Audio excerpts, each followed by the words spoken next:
Faya ahbaballahi wa ahbaba rasulihi sallallahu alaihi wasallam usi nafsi wa iyyakum bitaqwallahi faqad fazal muttaqun fala tamutunna illa wa antum muslimun.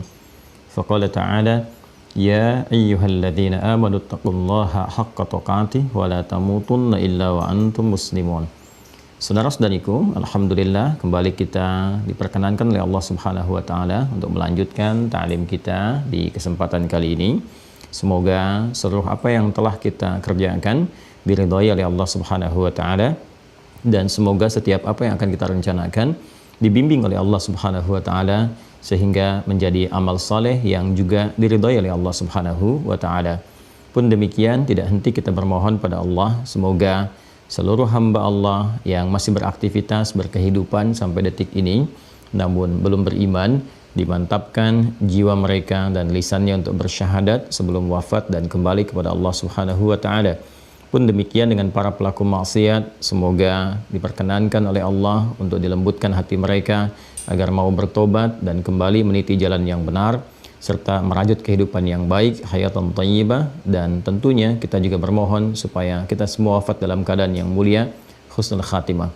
Karena itu mari kita berikhtiar dengan meningkatkan amal soleh kita dan menguatkan semua itu dengan pondasi keilmuan yang kuat, dan bersyukur pada Allah Subhanahu wa taala sampai hari ini kita dapat mempelajari dengan niat untuk menguatkan pondasi amal soleh kita dengan pokok-pokok keilmuan dalam syariat Islam, dan kita mulai dengan bab al-aqidah. Di bab al-aqidah ada 6 simpul utama, 6 pokok pembahasan yang sesungguhnya ini akan menjadi pondasi dalam pembahasan akidah itu sendiri. Artinya pembahasan bab apapun dalam persoalan akidah itu akan mengakar keseluruhannya dari 6 simpul ini. Jadi seluruh pembahasan, topik-topik, subtopik semua bermula dari 6 pokok ini. Jika kita menguasai dasarnya dengan baik, 6 pokok ini bukan hanya dapat menuntaskan segala persoalan yang terkait dengan hal akidah, menyangkut pokok keimanan, menepikan segala jenis keraguan, tapi juga mampu menjadikan pondasi amal kita kokoh, kuat, sehingga mudah bagi kita untuk termotivasi meningkatkan amal saleh yang mudah-mudahan mengantarkan kita pada rahmat Allah Subhanahu wa taala. Alhamdulillah, dari 6 simpul yang dimaksudkan yang kita kenal dengan rukun iman, 5 telah kita pelajari dan kita akhiri di pertemuan yang lalu dengan menyempurnakan bahasan seputar yaumul akhir dan terjadi tentang dahsyatnya kiamat. Setelah kita tuntaskan, sekarang timbul pertanyaan, bagaimana kita menyikapi semua aktivitas kita dalam menjalaninya supaya tertata dengan keseimbangan, tertata dengan penuh ketenangan, kenyamanan. Bagaimana kalau mendapatkan kebahagiaan, cara menyikapinya. Kalaupun merasakan satu duka cita, bagaimana juga kita menyikapinya. Nah, simpul yang ke-6 ini yang akan menyempurnakan pembahasan kita, sekaligus menuntun kita untuk bersikap proporsional dalam menuntaskan risalah kita sebagai khalifah di muka bumi ini, apapun passion yang tengah kita pilih dan aktivitas apapun yang tengah kita jalani. Karena itu, saya akan coba tuliskan kembali 1-5 untuk mengingatkan tanpa harus saya menerangkan, karena saya duga di urutan video sebelumnya telah tuntas saya uraikan satu persatu, sehingga apa yang telah saya ingatkan kepada teman-teman semua, termasuk mengingatkan diri saya pribadi, ketika dituliskan setiap satu simpul itu sudah terbayang di benak kita atas apa yang telah kita pelajari, juga capaian-capaian yang sudah kita dapatkan sampai detik kita belajar ini. Artinya kalau simpul pertama saya sebutkan terbayang di benak kita, kemudian stepnya pelan-pelan dipelajari. Ini kan babnya sangat luas. Dan setiap kita mempelajari, kalau diniatkan sebagai ibadah, ada pahalanya. Jadi jangan bosan untuk mengkaji. Ya, Anda bisa lihat di YouTube Mira, step 1, step 2, step 3, pelan-pelan deh. Kita kan tidak dituntut dengan hasil. Ya, tapi kita dinilai berdasar proses. Kalau prosesnya benar, hasil akan mengikuti. Ya. Jadi pelan-pelan dilihat, dipelajari, capaiannya bagaimana, sehingga ketika disebutkan iman pertama, gitu kan? Iman kepada Allah, terbayang segala hal yang telah kita bahas. Kemudian kita juga merasakan sudah sampai di mana capaian kita, dan ada nggak perubahan dari kita sebelum belajar dengan setelah belajar. Mesti ada ukuran itu, dan selalu ukurannya 2, ya. Selalu ukurannya 2 yang paling dasar. 1, meningkat keimanan kita. Artinya kalau iman meningkat, cirinya amal solehnya bertambah kualitas dan kuantitas, dan terbangun kedekatan kita dengan Allah Subhanahu wa taala. Itu tanda. Ya, karena di dalam hadis Al-Bukhari dalam Kitabul Iman Rasulullah sudah memberikan clue-nya. Al-imanu yazidu wa yantaqis. Yazidu bit ta'ah wa yantaqis bil ma'siyah. Ya, al-imanu yazidu wa yantaqis. Ya, iman itu naik gitu kan, dan kadang juga ada yang berkurang. Yazidu bit ta'ah, dia akan naik meningkat dengan apa? Dengan ta'ah, membangun ketaatan. Sedangkan taat itu kepada siapa? Pada Allah. Ya, ati Allah wa ati ar-rasul, taat kepada Allah dan Rasulnya. Jadi artinya pengertian terbaliknya, orang-orang yang keimanannya meningkat, kan, itu parameternya bisa terlihat. Salah satunya apa? Pada peningkatan kualitas amal solehnya. Karena itu sering saya katakan amal soleh ini menjadi penanda, pengertian terbaliknya, penanda kekuatan iman seseorang. Jadi kalau kita sudah mempelajari rukun iman ini, iman pertama, simpul pertama, apa goalnya gitu kan? Kan sudah kita sampaikan, zikrullah. Ya, kalau sudah zikrullah terbangun kedekatan dengan Allah. Kalau sudah dekat otomatis pasti amalnya meningkat dari segi kuantitas ataupun kualitas. Kuantitas salat yang fardu bertambah dengan yang sunnah, kualitasnya semakin dinikmati, ya, semakin naik, semakin khusyuk, semakin kita ingin berlama-lama dalam ibadah, ya. Demikian selanjutnya. Iman simpul yang kedua, goalnya apa, capaiannya apa, perubahannya apa gitu kan. Nah, jadi setelah kita mendapatkan pengetahuan, ya, ditambah pengetahuan, keimanan meningkat, kemudian amal soleh bertambah. Lalu juga simpul yang kedua, kita merasakan bagaimana semua pergerakan, aktivitas kita tercatat, ya, kemudian kita mendengar bisikan-bisikan hati yang baik, menepikan provokasi yang jelek yang datang dari sifat fujur. Itu bagaimana capaiannya sampai hari ini. Saya pernah sampaikan kepada kita semua, kalau kita semua berarti saya pribadi, Anda dan kita, supaya kita membuat satu target, ya, dalam sepekan misalnya atau sebulan kita belajar mengimplementasikan simpul yang kedua misalnya lewat perangkat tubuh kita dulu, ya. Dari mata kita sadari bahwa mata ini setiap pergerakannya akan tercatat, maka hati-hati dalam memandang, imannya dipakai. Kullil mu'minina yaghuddu min absarihim, kan katakan pada pria-pria beriman, palingkan pandangannya dari yang jelek-jelek. Ya, wa kullil mu'minati yaghuddna min absarihinna. Pun demikian katakan pada perempuan yang merasa beriman, palingkan dari yang tidak baik. Maka dengarkan bisikan hati. Kalau ada sekiranya pandangan kita ini dipandang tidak benar oleh jiwa takwa kita, pasti akan protes diri kita ini. Ini nggak bagus, palingkan, kan? Demikian kalau ada provokasi mengatakan lihat dulu sebentar dan sebagainya, nah itu pasti sesuatu yang jelek, palingkan. Ya, hal-hal demikian yang coba kita terapkan sebelum itu dicatatkan. Kalau sudah tercatat, tidak mudah lagi kemudian untuk mengeditnya. Ya, kita harus memaksimalkan motivasi untuk bertobat, memperbaiki dan sebagainya. Jadi mencegah itu lebih baik daripada mengobati. Ya, tobat itu sangat dianjurkan, tobat itu sangat dikuatkan. Ya, bahkan diwajibkan bagi kita semua untuk bertobat, beristighfar, memperbaiki diri dan sebagainya. Tapi mencegah untuk terjadinya satu hal yang buruk itu diutamakan. Ya, karena itu simpul yang kedua ini memberikan penekanan kuat kepada kita bagaimana caranya kita terjaga dalam kehidupan sampai kita wafat kembali kepada Allah. Jadi kalau paham simpul kedua pasti punya kurikulum hidup. Nah, kurikulum ini mengacu kemana? Kepada kitab. Karena itu rajin minimal baca Al-Quran, punya target kita. Membaca itu nanti memberikan keteguhan kepada hati, sehingga dari keteguhan ini membangkitkan motivasi. Kalau sudah ada motivasi, orang rajin baca, ingin kenal, ingin tahu isi. Ya, makanya motivasi baca itu kan pembuka gerbang untuk mengetahui isi. Anda membaca sesuatu kan untuk tahu isinya. Ya, nggak ada orang untuk asal baca saja gitu kan. Al-Quran dimotivasi oleh Rasulullah SAW, baru baca aja dapat pahala. Jadi motivasi kita membaca itu pertama, salah satunya dimotivasi oleh sabda Nabi. Ya, supaya kita mendapatkan rahmat Allah, keberkahannya, pahalanya. Nah, untuk apa semua itu berkumpul? Untuk mendorong kita memahami isinya. Ya, jadi interaksi lah. Setelah kita berusaha membaca, ada kesenangan, pasti akan ada dorongan untuk mengkaji isinya gitu kan. Begitu kita kaji, kemudian kita lihat, kita amalkan, sehingga jadi pedoman. Jadi apa yang tadi kita rencanakan mengacu pada pedoman yang ada di dalam Al-Quran. Nanti penjelasannya dalam hadis Nabi SAW. Bagaimana caranya ruku yang benar, sujud yang benar dalam sholat itu, cara berdoa saat kita sholat, itu detail yang nanti disampaikan dalam penjelasan hadis Nabi SAW. Dari situ kita keluarkan sebagai kurikulum kehidupan. Ya, terserah apa yang mau kita kerjakan, kita pilih. Itu pilihan kita, ikhtiar kita, tapi kita konsisten. Para ibu mau jadi ibu rumah tangga kah, gitu kan? Mau jadi misalnya ada bakat untuk perawat kah, pengajar kah, macam-macam kah? Ya, para ikhwan yang laki-lakinya misalnya dosen kah, arsitektur kah, di birokrat kah, diplomat kah, ya, yang lain-lainnya misalnya, semua kita bisa pilih, tapi kita punya pedomannya. Pedoman itu yang kita kemudian konsistensikan dan komitmenkan sampai kehidupan kita berakhir dengan bingkai ketakwaan kepada Allah Subhanahu wa taala. Silahkan jadi pilot yang bertakwa, masinis yang bertakwa gitu kan. Apapun itu istilah itu hanya dari manusia saja. Ya jangan terlalu pusing dengan istilah-istilah manusia. Toh kalau kita dianggap oleh Allah tinggi, nggak ada yang bisa menurunkan ketinggian kita di hadapan Allah. Ya, kalau manusia itu bisa menilai apapun, capek kita kalau mengikuti manusia. Ya kan sudah banyak kisahnya, Luqman Al-Hakim dengan anaknya banyak berkisah. Bagaimana ketika jalan ke pasar itu kan kita sangat tahu viral kisahnya. Ketika dengan keledainya itu kan, Luqman Al-Hakim anaknya membawa keledai kan, ya bergantian satu-satu, semua memberikan persepsi yang berbeda, nggak ada yang benar.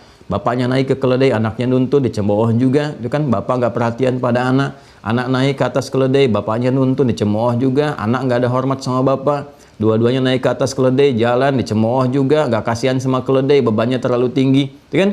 Dua-duanya turun nonton keledai, dicemooh juga. Apa mereka bodoh? Ada keledai kok nggak dinaikin gitu. Jadi nggak akan pernah selesai. Jadi kalau kita melihat persepsi manusia, nggak akan ada yang sama. Memuaskan manusia nggak akan pernah tercapai. Ya, karena itulah beralihlah untuk menggapai ridha Allah Subhanahu wa taala, maka kita mendapatkan kepuasan tiada tara dan Allah akan memberikan nikmat sampai kita merasa puas. Padahal kaidah nikmat itu biasanya nggak pernah puas. Diberi sepeda, pengen motor, diberi motor, pengen mobil, itulah nikmat. Karena itu di dalam Al-Quran nikmat menggunakan kata itmam, ya, agama kesempurnaannya digunakan kata kamal. Di Quran surah kelima Al-Maidah itu, ya di pertengahan ayat ketiganya, al-yauma akmaltu lakum dinakum, al-yauma akmaltu alaikum dinakum wa atmamtu alaikum ni'mati. Ya, perhatikan kalimatnya, al-yauma akmaltu lakum dinakum, pada hari ini aku sempurnakan untuk kalian ya agamamu. Itu menggunakan kata kamal, akmala yukmilu kan, al-yauma akmaltu lakum dinakum wa atmamtu alaikum ni'mati. Ketika agama menggunakan lakum, ketika nikmat menggunakan alaikum, dan itu menggunakan kata kamal dan itmam. Kalau kamal itu kesempurnaan yang paripurna, artinya nggak usah pakai pelengkap lagi, sudah sempurna seperti itu. Ditambahkan menjadi berkurang, dikurangi lebih kurang, itu kamal namanya. Ya, tapi itmam kesempurnaan yang terus diinginkan lebih. Jadi disebutkan dorongan manusia itu kalau diberikan nikmat selalu ingin merasakan lebih, tambah. Ya tadi saya katakan diberikan sepeda pengen motor, kasih motor pengen mobil dan seterusnya. Itulah sifat nikmat. Tapi kalau kita benar ingin mendapatkan ridha Allah, kemudian kita mendapatkan karunia-Nya, maka Allah berikan nikmat kepada kita di luar kaidah tadi. Apa itu? Diberikan terus nikmat sampai kita merasakan dan mengatakan kepada Allah, ya Allah puas ya Allah. Cukup ya Allah, alhamdulillah, nikmat ya Allah, puas ya Allah. Itu yang dimaksudkan di surah Ad-Duha. Wala sawfa yu'tika rabbuka fataradha. Ya, dan Rabbu akan memberikan kepadamu Muhammad SAW seluruh kenikmatan sampai engkau merasakan ridha. Ya, dalam bahasa kita sampai engkau merasakan puas dengan semua nikmat itu. Ya, kesempurnaan nikmatnya. Karena itulah saya selalu mengatakan semua kita arahkan kepada ridha Allah Subhanahu wa taala dengan mengharapkan ridha Allah, maka ada ketenangan dalam jiwa kita. Sampai kehidupan berakhir, imma kita wafat atau kehidupan dunia memang akhir dan selesai semuanya dan kembali kita mendapatkan keridhaan Allah itu waridwanu minallah. Kalau ridha Allah sudah ada, semua kenikmatan itu akan datang dengan secepatnya, semudahnya dan bahkan dari sisi yang tidak kita duga-duga. Nah, untuk menyempurnakan itu semua, maka Allah berikan kepada kita simpul penutup yang dengan itu kita merasakan ketentraman, kenyamanan dalam setiap situasi. Jadi semua situasi itu dihadapinya dengan satu ya kunci yang indah, yaitu fala khaufun alaihim walahum yahzanun. Dan inilah sebetulnya esensi kehidupan kita membawa misi saat di muka bumi di dunia ini, tidak mendapatkan kesedihan yang berlebihan kan, ataupun juga tidak mendapatkan kegelisahan yang berlebihan. Jadi ada ketenangan, ada kesenangan. Simpul keenam ini disebut dengan al-qada dan al-qadar.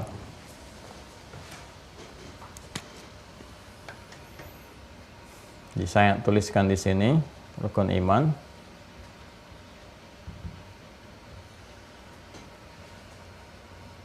Simpul pertama telah kita tuntaskan, iman kepada Allah. Kedua, iman kepada malaikat, selesai. Tiga, iman kepada kitab. Empat, iman kepada Rasul. Perhatikan korelasinya dan rasakan, bayangkan, citrakan apa yang telah kita bahas. Kemudian yang kelima, yaumul akhir dengan segala turunannya. Dan sekarang kita masuki simpul yang keenam, ini penyempurnanya, iman kepada al-qada dan qadar. Ya, qada dan qadar. Kita tuliskan seperti ini, al-qada wal qadar. Ya. Kurang lebih demikian ya. Ini sampai sini sudah saya terangkan dan seyogianya menjadi kurikulum kehidupan. Nah, hanya kan persoalannya begini. Menjalani apa yang telah kita rencanakan tidak semudah dan semulus apa yang kita tuturkan dan apa yang kita bayangkan.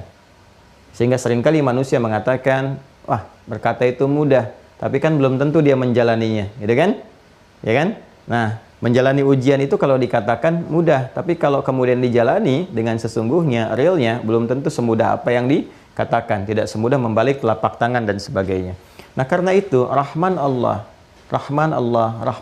fabi ayyi ala'i rabbikuma tukadziban. Dan letaknya ini terletak di surah Ar-Rahman, disebutkan berkali-kali untuk menunjukkan betapa sayangnya Allah kepada kita. Sebelum kita memohon, meminta, mengadu, sudah diberikan solusi dengan hadirnya simpul yang keenam ini. Jadi kalau kita merasakan suka pun, tuh kan? Atau kita memandang duka pun, itu kan pandangan kita aja yang merasakan. Suka duka itu kan bagian dari perasaan kita, ya kan? Ya, dan tidak bisa disimpulkan dari situ misalnya atas kesimpulan diri kita sendiri. Karena apa yang Allah tetapkan semuanya pasti baik. Ya, baik yang kita nilai sebagai hal yang disukai atau yang kita rasakan sebagai sesuatu yang duka, melahirkan duka ya bagi kita misalnya. Nah, ini sesungguhnya kalau kita tahu ilmunya, tahu seni untuk menghadapinya, maka tetap baik dalam keadaan suka yang kita pandang ataupun duka yang kita rasakan, seluruhnya akan menghadirkan satu output yang sama, goal yang serupa, yaitu fala khaufun alaihim, tenang, walahum yahzanun, dan senang. Ya, gimana nih, sedang duka sedalam-dalamnya tapi tenang gitu nampaknya, karena tahu hikmahnya akan begini, karena tahu oh ini nih yang Allah inginkan akan begini, saya harus mencari ini dan sebagainya. Kalaupun senang, ya suka, nggak berlebihan, tidak foya-foya berlebihan, tidak ria, tidak sum'ah, tidak sombong dan sebagainya, karena mengerti, oh iya, ini sih kalau Allah ambil besok lusa ya selesai juga, turun juga gitu. Ya tidak seperti yang digambarkan dan dirasakan sekarang. Ini ada seninya. Ya, ini ada ilmunya. Ilmu untuk bisa mendapatkan dua hal ini yang berkualitas yang disebutkan isyarat pertama kalinya di Quran surah kedua Al-Baqarah ayat 38, qul nahbitu minha jami'a fa imma ya'tiyannakum minni hudan, kan? Dengan hudan ini fala khaufun 'alaihim wa lahum yahzanun. Maka orang-orang yang berkehidupan di bumi itu kan cenderung merasakan ketenangan dan kesenangan. Kalau sudah begini kan dia sukses dan bahagia. Sukses dan bahagia. Ya kan? Artinya orang senang dan tenang itu kan sukses dan bahagia secara singkatnya. Sesuatu kesuksesan dan kebahagiaan yang digenggam erat, ya kan? Saya sering katakan ini disebut dengan aflah namanya. Ya. Akar katanya falah, kemudian ditambahkan hamzah di depannya, dari falaha itu ditambahkan hamzah untuk menggenggam sesuatu, jadi aflaha, ya kan? Kemudian orangnya disebut dengan muflih, turun ke sini, muflih, ya, aflaha yuflihu, orangnya disebut dengan muflih, kemudian jamaknya disebut dengan muflihun, muflihun.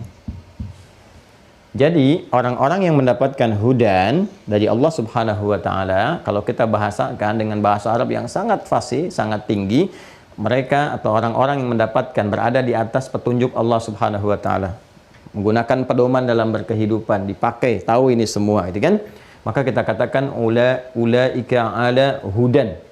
Ya, dari siapa? Dari Rabb mereka yang merawat, yang memberikan segala kebutuhan, ya, melindungi dan sebagainya. Maka gunakan sifat rububiyah. Kita katakan ulaika ala hudam mir rabbihim. Maka mereka itulah pribadi-pribadi yang mendapatkan menggenggam kebahagiaan dan kesuksesan. Ya, wa ulaika humul muflihun. Ada kalimat itu di Quran? Ada di Al-Baqarah ayat yang kelima. Ulaika ala hudam mir rabbihim wa ulaika humul muflihun. Ya kan? Sempurna sekali. Tapi bagaimana tahapan mendapatkan ini semua setelah sempurna ininya? Karena itulah kemudian hudan hanya bisa diraih dengan tahapan-tahapan menyempurnakan semua petunjuk ini. Dan babnya dimulai dengan apa? Dimulai dengan keimanan. Ayat 3-nya kan alladzina yu'minuna bil ghaib. Iman dulu yang progresif, yang berkelanjutan, yang berkemajuan. Mengumpulkan simpul-simpul yang 6 ini. Mustahil iman bisa kuat kalau nggak ada yang 6 ini. Ya, karena itulah kalau 6 sudah ada, imannya menjadi menguat, ya kan? Iman semakin menguat dan berkelanjutan. Ya, sehingga dari kata amanu Kemudian terjadi progresnya peningkatan menjadi yu'minun, latihannya. Dari sini melahirkan identitas menjadi mu'minun, al-mu'minun. Nah, kemudian dari sini muncul bangunan amal, amal soleh, amilus salihat. Kalau ini sudah muncul, maka sempurnalah kemudian jiwa takwa yang melekat pada dirinya. Takwanya sempurna, takwa, ya kan? Kalau sudah sempurna, ini kan dilatih juga tuh. Dilatihnya dengan kata kerja juga. Yattaqa, yattaqi, tattaqu, tattakun, yattakun, ya kan? Tattakun misalnya kita ambil satu redaksi. Atau yattakun. Ya, yattakun misalnya begini. Ini kan latihan nih, tattakun, yattakun, kata kerja masih verb latihan. Kalau sudah jadi identitas, takwa yang melekat kepada jiwa, sehingga jiwanya senantiasa dikuatkan oleh iman, dan dari situ selalu mengeluarkan amal soleh. Ini, amal soleh, amal soleh, amal soleh. Lisannya soleh, pandangannya soleh, telinganya soleh, kakinya soleh, pekerjaannya soleh. So yang melekat pada dirinya soleh, karena jiwa takwanya optimal. Ya, wa nafsi wa ma sawaha fa'alhamaha fujuraha wa taqwaha. Fujurnya ditekan, takwanya muncul. Maka ketika menjadi identitas berubah namanya menjadi muttaqin. Ya. Ini jamaknya. Tunggalnya disebut dengan taqi, wa kana taqiyya wa barran biwalidayhi wa lam yakun jabbaran asiyya. Itu kan yang disebutkan di Quran surah ke-19 itu kan, Maryam dari ayat 12 sampai ayat 15-nya itu kan. Ya, ketika menyebutkan Nabi Yahya alaihissalam bagaimana memegang teguh pedoman kitab dalam kehidupan. Ya Yahya khudhil kitaba biquwwah wa atainahul hukma sabiyya wa hananan min ladunna wa kana taqiyya wa barran biwalidayhi wa lam yakun jabbaran asiyya. Gitu kan? Nah, sampai penutupnya. Ini taqi, ini tunggal, muttaqin ini jamaknya. Kalau kita ingin munculkan jamak dan kaitkan dengan kata iman, mendapatkan hudan sehingga ujungnya bahagia, maka Allah langsung gabungkan itu di pembuka Al-Baqarah di ayat 2 sampai dengan ayat yang kelima, kan? Setelah ayat pertama Allah menyampaikan alif lam mim, kemudian dzalikal kitab la raiba fi. Kalau sudah ini berarti cakupannya ke sini, dan ke sini. Ya, hudal lil muttaqin, hudan disebutkan, lil muttaqin jadi identitas. Bagaimana latihan mewujudkan ini? Kembali ke sini, alladzina yu'minuna bil ghaib, namanya latihan. Ya kan? Kalau sudah latihan dengan apa? Dengan amal soleh ini. Yuqimunas shalah wa mimma razaqnahum yunfiqun, dan seterusnya sampai kemudian ulaika ada hudam mir rabbihim. Ini kembali lagi wa ulaika humul muflihun. Kalau sudah muflihun menggenggam aflah, aflahnya pindah kemana? Ke al-mu'minun, surahnya pindah ke surah 23, qad aflahal mu'minun, jadi identitas. Apa identitas orang mukminun? Salatnya sudah berkualitas. Alladzina hum fi salatihim khashi'un, khusyuknya muncul, meninggalkan perbuatan yang sia-sia. Walladzina hum anil lagwi mu'ridun, sampai terus mendapatkan surga firdaus. Itu kan ulaika humul warithun alladzina yarithunal firdausa hum fiha khalidun yaumul akhir. Nah, sekarang untuk menyempurnakan ini semua yang tidak mudah kita rasakan dan kita jalani, tidak mudah menunaikan sholat dengan khusyuk, bahkan untuk sekedar sholat pun tidak mudah. Ya, karena gejolaknya tiba, tantangannya ada. Apakah bangun subuh itu bisa ditunaikan dengan begitu mudahnya? Belum tentu. Mesti ada perjuangan, mesti ada macam-macam dan sebagainya. Apalagi kompleksitas kehidupan sebagai implementasi dari amal soleh dan ibadah kita. Maka ini menjadi penting untuk kita bahas. Nah, pembahasan ini mesti hati-hati teman-teman sekalian. Ini pembahasan yang sangat sensitif. Ya, keliru memahami sedikit bisa fatal akibatnya. Apalagi kalau disengaja, itu yang tidak boleh. Ya, karena itu ulama sangat berhati-hati kalau menerangkan ini, dan kita pun memohon perlindungan kepada Allah Subhanahu wa taala serta bimbingannya supaya tidak keliru dalam memahami, menjelaskan dan sebagainya, dan mengacu pada keterangan-keterangan Allah di dalam Al-Qur'an. Ya, juga penjelasan Rasulullah SAW yang menjelaskan isi kandungan Al-Quran berdasarkan petunjuk dari Allah Subhanahu wa Ta'ala. Sehingga para ulama yang menjelaskan tentang qada dan qadar, seringkali menyampaikan dengan hal yang singkat saja. Singkat, kemudian menjelaskan ayat-ayat, hadis-hadis dan sebagainya, sehingga tidak jatuh pada kekeliruan dalam menerangkannya. Karena ini sangat sensitif pembahasannya dan bisa menentukan rasa pada manusia, sehingga dengan rasa itu melahirkan sebuah kesimpulan. Ya, oh sudahlah, sudah begini, ya sudah begini saja. Itu yang paling bahaya. Ya kan? Ya udahlah, sudah Allah tetapkan, mau ngapain lagi gitu kan? Nah, itu sesuatu yang bisa keliru. Padahal boleh jadi konsepnya tidak demikian, ya. Nah, karena itu ketika Al-Imam Ahmad ditanya, misalnya Imam Ahmad bin Hanbal, saya beri contoh, ditanya, apa itu qadar Allah? Ya beliau mengatakan, al-qadaru qudratullah. Ya qadar itu ya kadarnya ketetapan Allah subhanahu wa ta'ala. Maka pernyataan singkat, padat, tapi mengembalikan kepada seluruh turunan makna-makna yang dimaksudkan. Nah, kita mohon kepada Allah, mudah-mudahan kita diberikan pemahaman yang baik, yang cukup, dan punya kekuatan untuk mengamalkan apa yang telah Allah kemudian gariskan dalam kehidupan kita. Baik. Karena itu, untuk memudahkan bahasan ini, saya akan mencoba memberikan sebuah gambaran yang singkat, yang padat, ya, yang memberikan satu penjelasan utuh yang nanti citranya akan sampai ke sini. Dan ini mungkin agak jarang ditemukan di kitab-kitab karena saya kumpulkan, dihimpun, dan bagaimana caranya merumuskan dengan sesuatu yang mudah untuk diterima. Dan semoga Allah izinkan itu, ya. Nah, sekarang lihat dulu ke sini ya, teman-teman sekalian. Saya akan berikan gambaran seperti ini. Saya mau buat garis seperti ini untuk memudahkan bahasan dulu. Ya. Sudah? Ini saya katakan, ini yang pertamanya ya. Garis pertama saya buat dari sini kan. Ini al-awwal namanya. Ya. Awal sudah jadi bahasa Indonesia, kita serap awal ya. Bahkan yang paling menarik ditambahkan mula. Awal mula kejadian ini berlangsung. Awal mula itu kan mulanya, awalnya gitu kan. Baik. Kemudian yang ini kan ujungnya akhir kan. Al-akhir. Ya. Kalau di sini kan kita nggak pernah tahu di mana titik mulanya gitu kan. Ini kan kita tuliskan aja, kita berikan tanda. Ya, artinya berlangsung yang paling awal, ini ujungnya gitu kan, akhirnya. Nah, saya ingin tunjukkan bagaimana Allah Subhanahu wa taala Maha mengetahui, Maha menguasai, bahkan melekatkan nama dan sifat yang mulia, yang agung kepada dirinya, kepada zatnya, dengan mengatakan, dengan firman-Nya huwal awwalu wal akhir, kan, huwal awwalu wal akhir. Dialah Allah Subhanahu wa taala yang paling awal. Ingat ya, laisa kamitsli syai'. Nggak ada sesuatu yang serupa, sesuatu pun yang serupa dengan Allah, dan kita nggak bisa menggambarkan, mengilustrasikan yang sama sepertinya. Ya, sama persis tidak ada, tidak sama sekali. Ya, nggak ada yang sama, jauh berbeda dari apa yang kita bayangkan. Saya ingin menurunkan bagaimana kuasa Allah Subhanahu wa taala mengetahui segala dari yang bermula, bahkan yang kita tidak tahu, karena Allah yang awal. Ya, kalau sudah Allah yang paling awal, ya sudah mengetahui segala hal yang terjadi, bahkan yang nggak bisa kita bayangkan sebelum-sebelumnya. Ya, kenapa? Kalau yang awal itu sudah pasti tahu. Ya, dan kita tidak tahu dari mana batas awalnya, karena Allah yang awal. Ya. Rumit kan? Ya, karena Allah yang paling awal, ya maka mengetahui segala sesuatu yang terjadi. Ya, dan kita tidak tahu di mana batas awalnya Allah menetapkan permulaannya.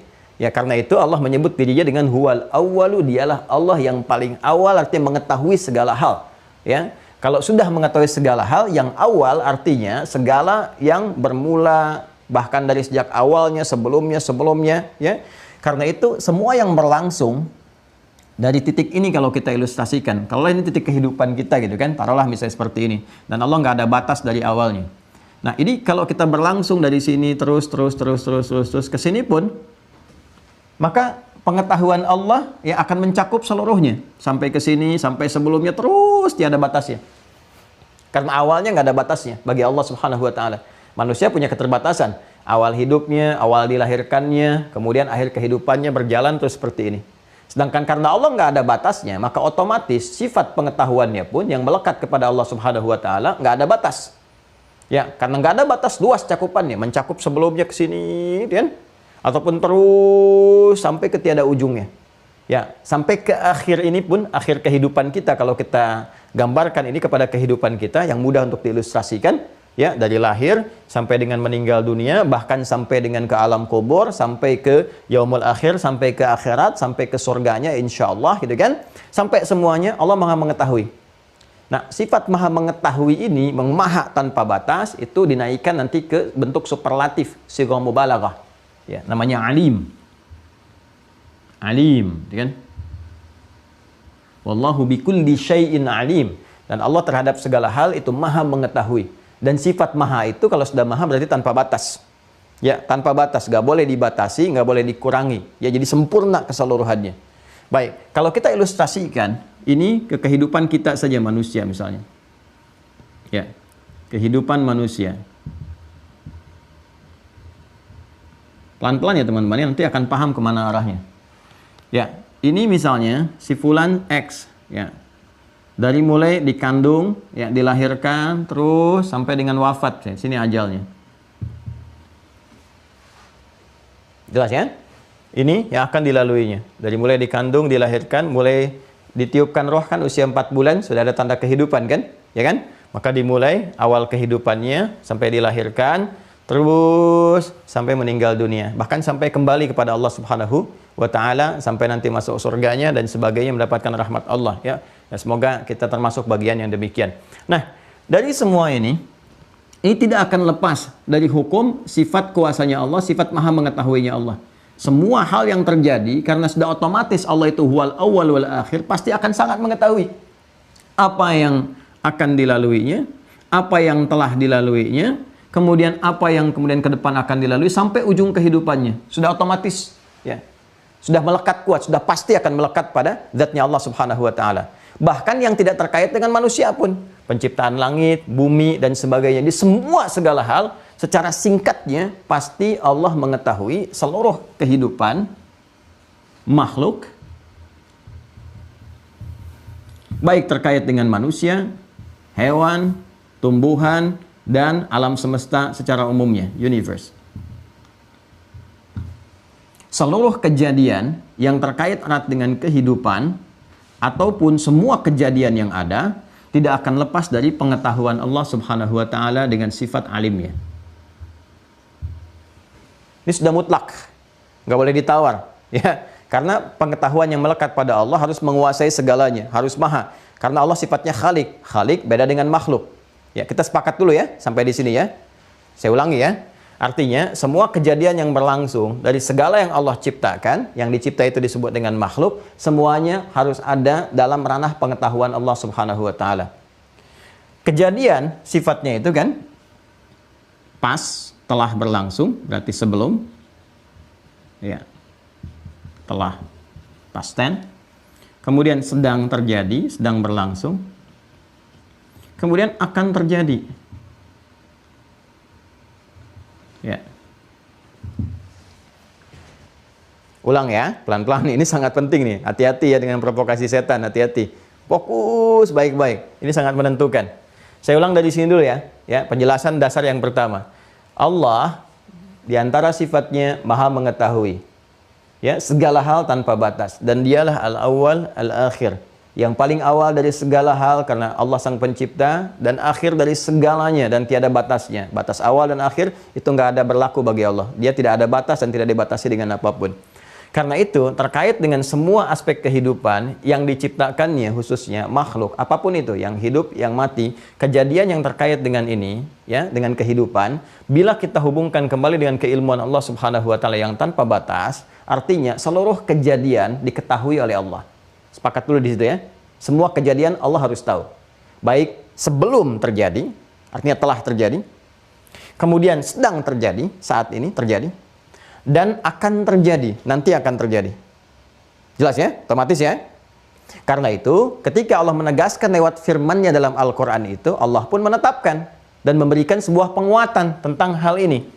Ya, Allah mengabarkan kepada kita apa yang terjadi di masa lalu, ya. Bagaimana penciptaan Adam itu, bagaimana kemudian ditunjukkan kepada malaikat, bagaimana Adam diberikan pengetahuan, bagaimana Adam diturunkan ke bumi. Itu kan nggak pernah kita alami, tapi diceritakan kepada kita untuk menunjukkan tentang ilmunya Allah Subhanahu wa Ta'ala dan kuasanya. Jelas sampai sini? Baik, yang sedang terjadi, yang sekarang kita alami, ada pembuktian-pembuktian dan sebagainya. Ya kan? Kita tercipta, ada berkehidupan, berinteraksi dan seterusnya. Kemudian yang akan terjadi diceritakan. Bagaimana kondisi seseorang ketika akan meninggal dunia misalnya, berdasarkan amal solehnya itu akan memengaruhi keadaannya saat akan wafat sakaratul maut. Bagaimana kondisi alam kubur saat dihisab sampai kembali akan terjadi keseluruhan. Jadi semua keterangan itu disampaikan kepada kita untuk menunjukkan sebuah kesan bahwa Allah Maha menguasai segalanya. Allah Maha mengetahui segalanya. Ya. Nah, terhadap segala hal ini yang diketahuinya, ya kan? Artinya diketahui oleh Allah Subhanahu wa Ta'ala tanpa batas, kan? Kemudian yang diciptakannya, maka Allah memegang kendali atas segalanya. Wajar Tuhan, kan? Menguasai atas segalanya. Wajar pencipta Tuhan mengetahui, ya pasti sudah menguasai, mengendalikan dan sebagainya. ya, menguasai, mengendalikan, menentukan segalanya, termasuk menetapkan hukum-hukum dan sebagainya, itu turunan katanya berasal dari kata qadara namanya. Ya. Kalau kita ingin tetapkan, misal dari urutan kata ini, menetapkan, menyusun, menentukan, mengatur, ya kan? Dengan sempurna, secara bertahap, misalnya membuat hukum-hukum secara bertahap. Kalau begini, jadi begini. Kalau seperti ini, resikonya akan begini, ya kan? Nah, sesuatu yang berlangsung secara sistematis, rapi, bagus, terurut, ya kan? Sesuai dengan kebutuhan-kebutuhan tempat, maka gunakan tasydid di huruf keduanya. Dari kata qadara menjadi qaddara.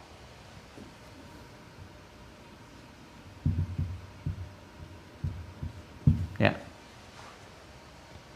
Pelan-pelan ya. Dari kata qadara menjadi qaddara. Jelas? Baik. Kemudian, kalau kita ingin jadikan misalnya, bentuknya lebih superlatif lagi. Ya, superlatif. Mengatur segala sesuatu dengan tingkat yang tinggi, yang luar biasa, akurasinya, kemudian keagungannya, ya. Kemudian apalagi kedahsyatannya. Pokoknya ini semua naik jadi bentuk superlatif lah. Ya, yang teratur sangat lebih teratur. Kalau indah lebih indah lagi. Yang bagus lebih bagus lagi. Maka bentuk nanti kesempurnaannya dengan menambahkan alif dan ta di dalam kata dasar ini. Ya, kalau kita ingin tambahkan kata dasarnya qadara dengan alif dan ta plus kalau ini pakai tasydid, ya kan? Yang ini pakai alif dan ta, maka katanya menjadi iqtadara. Iqtadara. Jelas ya? Pelan-pelan. Iqtadara.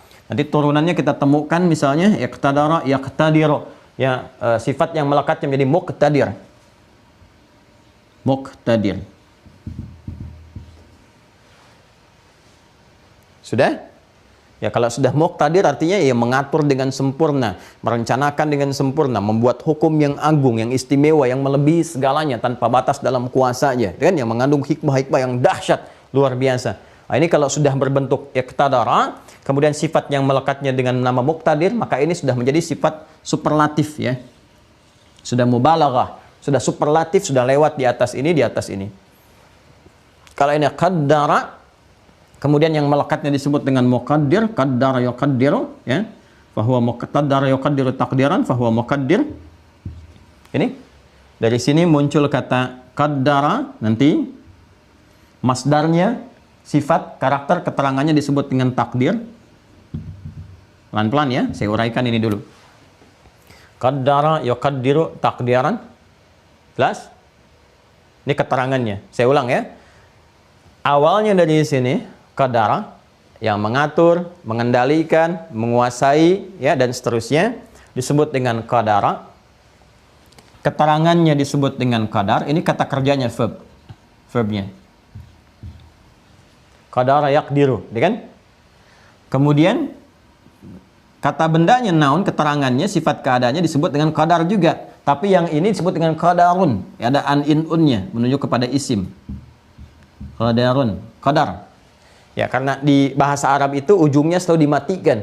Dimulai dengan harakat, diakhiri dengan sukun. Maka kita singkat dengan qadar. Makanya harus lihat konteks, apakah itu kata benda atau kata kerja. Sifat yang melekat kepada penguasaan ini, ya, yang mengendalikan, menguasai, membangkitkan, menempatkan ini dan itu, maka ini sifatnya, ya, yang melekat kepada subjeknya disebut dengan qadir namanya. Awas, fokus ya, fokus ya. Dari kata qadar, ya, qadara, muncul keterangannya, keadaannya disebut dengan qadar, qadarun, ya kan? Kemudian pengendalinya, yang menguasai, mengendalikan, mengatur disebut dengan qadir. Kalau kita ingin bentuk superlatif dari ini, qadir menjadi qadir. Ya, qadir. Ini bentuk superlatif dari ini. Sighah mubalaghahnya. Artinya yang maha mengendalikan, maha segalanya, maha menentukan, maha mengatur, dan seterusnya.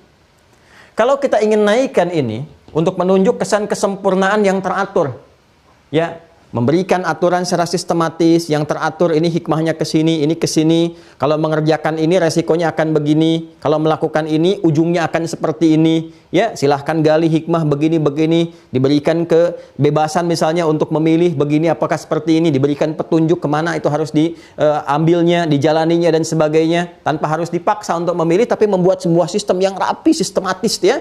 Itu disebut dengan qaddara, naik dari sini ke sini. Ya. Qaddara yuqaddir. Kemudian kata benda, keterangan, keadaan, karakternya disebut dengan takdir namanya. Jelas ya? Nah, kalau kita ingin naikkan level ini menjadi segala yang disusun itu sangat sempurna, sangat tinggi, sangat agung, nggak ada yang bisa menyainginya. Tingkatnya paling dahsyat, maka naikkan dari sini ke sini jadi iqtadara. Jelas? Kemudian yang memiliki kewenangannya disebut dengan muqtadir. Nah, apa yang ingin saya katakan? Yang ingin saya katakan adalah ketika di awal saya terangkan Allah Maha mengetahui segala kejadian dalam kehidupan, melekat semua kepada makhluk, apapun itu. Karena sifat pengetahuan Allah nggak ada batasnya, ya kan? Dengan sifat ini, maka Allah pun bukan hanya mengetahui, tapi juga mengatur, menetapkan, mengendalikan. Karena konsekuensi dari menciptakan sesuatu, itu pasti konsekuensinya merawatnya. Ya, merawatnya, memberikan perhatian, membuat sebuah sistem yang baik, apapun itu. Bahkan dalam kita pun, ya, dalam sistem kemanusiaan berkehidupan, ya, yang kita membuat sesuatu pun, yang sesuatu itu nggak abadi, tetap kita perhatikan kan?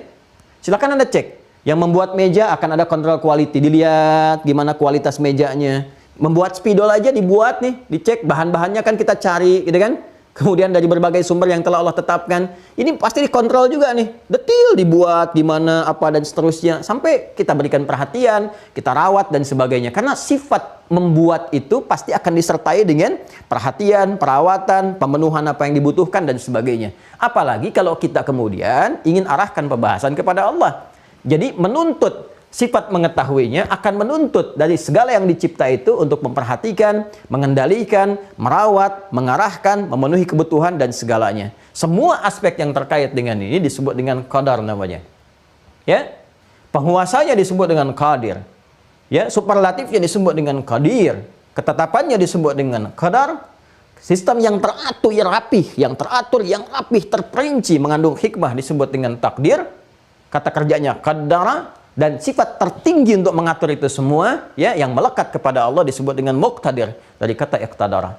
Tahukah Anda, semua turunan yang terkait dengan ini tidak disisakan sedikit pun kecuali tercantum dalam Al-Quran untuk menunjukkan bahwa begitu sempurnanya Allah menata kehidupan, sehingga semua turunan ini pun ada didapatkan dalam Al-Quran. Ya, qadara menurunkan ini dulu qadir misalnya kan, yang langsung melekat pada sifat Allah Subhanahu wa taala. Buka Quran surah ke-6 ayat 65. Al-An'am ayat 65. Qul huwal qadiru ala ayyab'atha. Ya kan? Ada kalimatnya? Adzaban min fawqikum aw min tahti arjulikum. Ada? Qul huwal qadiru. Satu. Ketemu. Jelas? Baik. Kedua, perhatikan kalimatnya. Kita turunkan ke sini. Bentuk superlatifnya. Qadir, bahkan disebutkan 9 kali dalam Al-Quran. Qadir. Wallahu ala kulli syai'in qadir. Ya, yang membentuk wallahu ala kulli syai'in qadir disebutkan 9 kali dalam Al-Quran. Ya. Qadir, contoh kita ambil salah satunya di Quran surah kedua Al-Baqarah. Ayat, kita ambil ayat 284 misalnya kan. Sudah? Sampai 285, coba dilihat. Sudah? Yang lillahi ma fis samawati wa ma fil ardh wa in tubdu ma fi anfusikum aw tukhfuhu yuhasibkum bihillah fayaghfiru liman yasha wa yu'adzibu man yasha wallahu ala kulli syai'in qadir. Ada ayatnya? Baru ayat 285-nya amanar rasulu, seperti pernah kita bahas di pertemuan sebelumnya, dikaitkan dengan simpul yang ini. Jadi simpul 1 sampai dengan ke-4 ini kita dapatkan di ayat 285, simpul yang ke-6-nya ada di ayat 284, nanti terakhirnya ada di 286-nya. Ada ayatnya? Wallahu ala kulli syai'in qadir, ya kan? Atau di Quran surah ketiga Ali Imran ayat 29. Qul in tukhfu ma fi sudurikum aw tubduhu ya'lamuhu Allah wa ya'lamu ma fis samawati wa ma fil ardi wallahu ala kulli syai'in qadir. Ya, paling kanan sebelah bawah. Ya, kita dapati itu. Qadir artinya apa? Qadir ada di Al-Quran. Qadir ditemukan juga di dalam Al-Quran. Baik. Pelan-pelan. Qadar ada juga dalam Al-Quran. Qadar. Ya, Quran surah ke-54 ayat 49. Quran surah 54 Al-Qamar ayat 49. Inna kulla syai'in khalaqnahu biqadar. Ada? Baik ya. Pelan-pelan ya. Saya ingin turunkan bagaimana kemudian Allah Subhanahu wa taala menghadirkan kesemuanya ini. Ada? Baik. Jadi turunan dari semua ini, qadara, kalau kita turunkan kata kerja ini, ya ada semua. Qadir ada, qadir ada, qadar ada. Naikkan ke sini pakai tasydid. Sampai kita temukan kata takdir nanti kan yang kering kita sebutkan. Ya. Buka surah Al-A'la. Quran surah Al-A'la. Ayat 3. Yuk kita baca sama-sama. Sabbihisma rabbikal a'la alladzi khalaqa fasawwa walladzi qaddara fahada. Quran surah Al-A'la surah 87 ya ayat ketiga.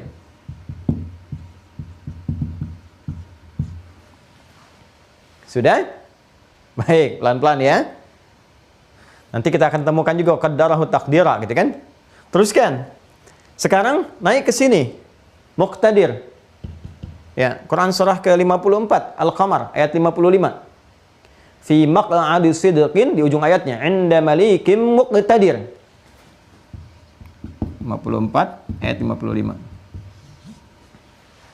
Fi maq'adi sidqin 'inda malikim muqtadir. Ada ayatnya? Baik, pelan-pelan ya. Nah, kita ke sini dulu ya, jelas. Fokus baik-baik teman-teman sekalian. Ya, saya kembalikan ke sini supaya paham. Awas, makanya saya katakan di awal tadi ini tidak mudah memahami karena itu mesti fokus dengan sempurna. Allah yang menciptakan seluruhnya, makhluk tanpa kecuali, siapapun itu, bagaimanapun keadaannya, maka seluruh kehidupannya akan lekat dengan kejadian-kejadian, peristiwa-peristiwa, perbuatan-perbuatan. Maka semua kejadian ini, kehidupan ini, dari awal sampai akhirnya berlangsung diketahui oleh Allah Subhanahu wa Ta'ala. Ya, bahkan sebelum itu terjadi, saat terjadi, akan terjadi. Ini sudah pasti, postulat hukumnya sudah harus mutlak dikuasai dan diketahui. Ya, kalau tidak diketahui maka jadi persoalan aspek ketuhanannya. Karena sifat Tuhan itu harus maha segalanya. Jelas sampai sini.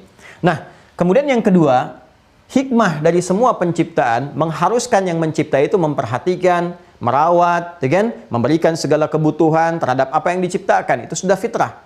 Karena itu, kalau kita kaitkan dengan Allah Subhanahu wa Ta'ala, maka semua itu harus sempurna. Karena Allah punya sifat sempurna, maha segalanya, otomatis sudah pasti apa yang diketahuinya pun, apa yang diciptakannya sudah pasti akan dirawat, diperhatikan, dikendalikan, ditetapkan sebuah sistem berkehidupan yang teratur, yang rapi, yang sempurna, dan seterusnya. Nah, segala yang mengatur tentang tata kelola kehidupan itu, saya ulang ya, segala yang mengatur tentang tata kelola kehidupan itu, yang mengendalikan, mengatur, dan segalanya, itu disebut dengan qadar namanya. Dengan segala turunannya. Kalau kita mau bicara pengendaliannya, disebut dengan qadir. Kalau kita ingin bicara tentang kesempurnaannya, ya kan? Yang mahanya disebut dengan qadir. Kalau kita ingin bicara tentang keteraturannya, sistematis, yang beredar bagaimana matahari beredar, tidak pernah bertabrakan antara satu dengan yang lainnya, tercipta keseimbangan siang dengan malam, begitu bumi diciptakan dengan sempurna, gunung-gunung jadi pasak dan sebagainya. Kita bicara tentang takdir, qaddara yuqaddir, diberi petunjuk untuk mengikuti sebuah sistem. Kalau kita ingin bicara keagungannya, kita akan terikat dengan kata muqtadir. Jelas? Baik. Ketika Allah menetapkan hukum ini, maka membawa sebuah konsekuensi bahwa kehidupan yang dialami oleh seluruh makhluk terikat dengan sebuah sistem yang terkendali. Sebut dengan sistem kehidupan. Ya, jadi kehidupan tidak berdiri sendiri. Kehidupan tidak sia-sia, tidak begitu saja, tapi ada hukumnya, dibuat sistemnya. Yang dengan itulah kemudian membuktikan ya ketetapan Allah sebagai Subhanahu wa Ta'ala sebagai sang pencipta. Ya, dengan segala fitrahnya yang mengatur, yang mengendalikan, membuat sistem dan sebagainya. Jelas ya? Baik, pelan-pelan, pelan-pelan. Dah. ketika semua diputuskan, ya, al-hukmu, dengan hukumnya ihkamu syai'i wa inha'i, hukumnya ditetapkan, ini sempurna, sistem telah dibuat, ditetapkan, dengan kemudian setelah ditetapkan berlangsung sampai dengan akhirnya, sampai secara sempurna. Penetapan segala hukum yang berlangsung ini disebut dengan qada namanya. Sehingga kita sering kenal qada itu dengan keputusan, ketetapan. Ulang ya. Jadi semua sistem kehidupan, ya, yang diketahui oleh Allah Subhanahu wa taala, yang dibuat oleh Allah, ditetapkan, mengandung hikmah yang sangat tinggi dan sebagainya, semua keberlangsungannya ini, ketetapannya disebut dengan apa? Ya, sistem kehidupan disebut dengan apa? Qadar. Ya? Ketika itu diputuskan, ditetapkan dengan satu yang singkat saja, dengan perintahnya, ya. Apa itu? Kita beri contoh misalnya di Quran surah kedua Al-Baqarah ayat 117. Quran surah 2 Al-Baqarah ayat 117. Paling kiri di pertengahan. Ya. Badi'us samawati wal ard. Wa idza qada amran. Kata kerjanya wa idza qada amran. Dan jika Allah menetapkan satu hal, ini sudah membuat sistem kehidupan ditetapkan oleh Allah, akan begini, akan begini, akan begini, selesai begini, begini, hikmahnya seperti ini. Ya. Apa yang dikatakan? Kun fayakun, selesai. Jadi, maka jadi. Maka kalau kita bicara qadar, qadarnya Allah berarti sistem kehidupannya. Ya, yang berlaku di semesta dan seterusnya. Ya kan? Nah, ketika Allah menetapkan semua sistem ini berlaku keseluruhannya, ya sudah, dengan mengatakan kun fayakun, jadi maka jadi, maka itu disebut dengan qada namanya. Ya. Dari sini muncul pembahasan tentang qada dan qadar. Al-qada wal qadar. Jadi kalau kita bicara qada adalah keputusan Allah yang menetapkan segala hal berdasar dengan kebijakannya mengenai sistem kehidupan yang berlaku. Ya, yang terkait dengan makhluk. Karena semua terkait dengan kehidupan, maka semua aspek yang dijalani dalam kehidupan itu sudah tidak akan pernah keluar dari ketetapan Allah Subhanahu wa taala yang terkait dengan sistem hidup yang kita alami, qadar, ya kan? Kemudian yang kedua adalah keputusan Allah yang menjadikan sistem ini berlaku dalam kehidupan disebut dengan qada. Ya. Jadi kalau kita sekali lagi bicara tentang qada dan qadar, artinya adalah segala ketetapan Allah Subhanahu wa taala, ya kan? Yang terkait dengan sistem kehidupan seluruh makhluknya yang telah ditetapkan dengan hikmah-hikmah tertinggi yang sesuai dengan kemaslahatan makhluk yang Allah kehendaki. Jelas sampai di sini? Baik, ini baru pengantar ya, baru pengantar. Kita belum bicara kepada sistemnya. Ya, saya ingin pahamkan dulu sampai sini. Nah, kalau sudah paham yuk kita cek dulu. Ya, kalau sudah paham kita cek dulu. Semua yang berkehidupan ini, apakah Allah ketahui? Baik, Allah ketahui ya, kita jawab. Sifat Allah harus mengetahui semua itu. Karena itu disebut dengan apa? Alim. Apakah Allah mengetahui yang sebelum terjadi? Ya, diketahui yang sebelum terjadi. Yang sedang terjadi? Ya, sedang terjadi. Yang akan terjadi? Ya, akan terjadi. Baik, sampai sini kita sepakat bahwa Allah mengetahui segalanya. Kemudian kita juga harus sepakat bahwa Allah mencipta segalanya. Karena itu disebut dengan Khalik. Quran surah ke-15 ayat ke-28. Allah menyebut dirinya dengan Khalik. Ya, wa idz qala rabbuka lil malaikati inni khaliq. Ketika Allah berfirman kepada para malaikat, akulah Khaliq, yang mencipta. Ya. Baik. Ketika Allah mencipta, maka diberikan keterangan di dalam Al-Qur'an, maka bersamaan dengan penciptaan itu dan menjalani kehidupan disertakan pula sistem yang mengikat yang secara sempurna akan dijalani dalam proses kehidupan itu. Ya, sistem ini yang disebut dengan qadar dengan segala turunannya dan ketetapan-ketetapannya. Ketika berlaku ketetapan itu, ya, diperintahkan oleh Allah, keputusannya tiba, kan? Berlaku semuanya, maka disebut dengan qada, ditetapkan kun fayakun. Ketika menetapkan satu hal terjadi, maka terjadi keseluruhannya. Ya, dari sini kita simpulkan dengan pembahasan qada dan qadar. Paham ya? Baik. Kalau paham, kita coba hapus ini sedikit, baru kita masuk kepada inti. Bismillah. Sambil kita berjalan, sambil kita menghapus, bukan kita, saya menghapus. Maaf ya, sambil saya menghapus, saya coba tegaskan kembali, kalau kita bicara tentang qada dan qadar, artinya terkait dengan segala ketetapan Allah Subhanahu wa taala yang mengikat hukum kehidupan yang telah ditetapkan oleh Allah, kan? Dengan hikmah-hikmah tertinggi sesuai dengan kemaslahatan seluruh makhluknya. Ya. Setiap kalimat itu mesti ada. Setiap kalimat mesti ada. Nah, sekarang kalau kita mau masuk kepada detail sedikit demi sedikit sesuai dengan keterangan Al-Qur'an dan turunannya, maka pelan-pelan kita uraikan. Yuk, pelan-pelan ya. Nanti ayatnya belum semua ini. Ini nanti juga kita akan temukan. Yang ini kita temukan, kan? Yang lainnya kita temukan. Kita pelan-pelan. Nah, teman-teman sekarang fokus baik-baik ya. Tadi di awal telah kita terangkan bahwa ya Allah pencipta segala kehidupan, semua terjadi diketahui olehnya tanpa luput sama sekali. Dibuat sebuah sistem dalam berkehidupan itu disebut dengan qadar. Nah, ketika sistem itu ditetapkan, jadi, kan, maka diinformasikan oleh Al-Quran, semua dalam sistem kehidupan ini Allah telah tetapkan, diberlakukan, kan, pada satu malam, pada satu waktu, yang bahkan malamnya disebut dengan Al-Qadar namanya. Ya, Al-Qadar namanya. Maka kembali kepada derivasi kata ini, qadara, kalau ini dengan menggunakan fathah, qadara, kan? Perhatikan baik-baik ya kalimatnya. Kalau ini menggunakan dengan fathah, qadara, seperti ini.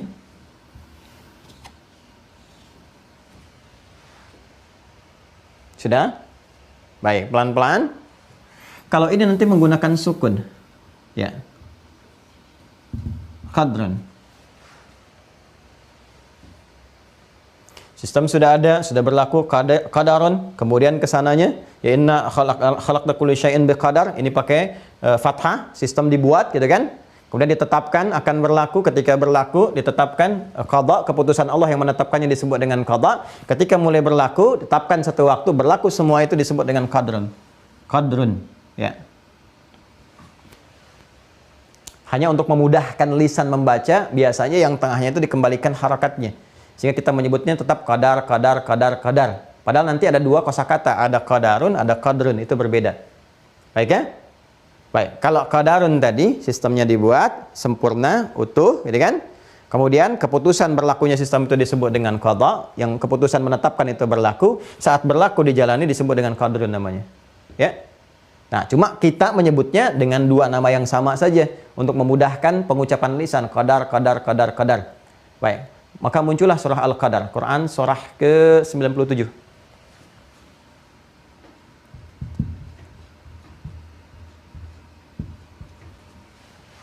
Sudah?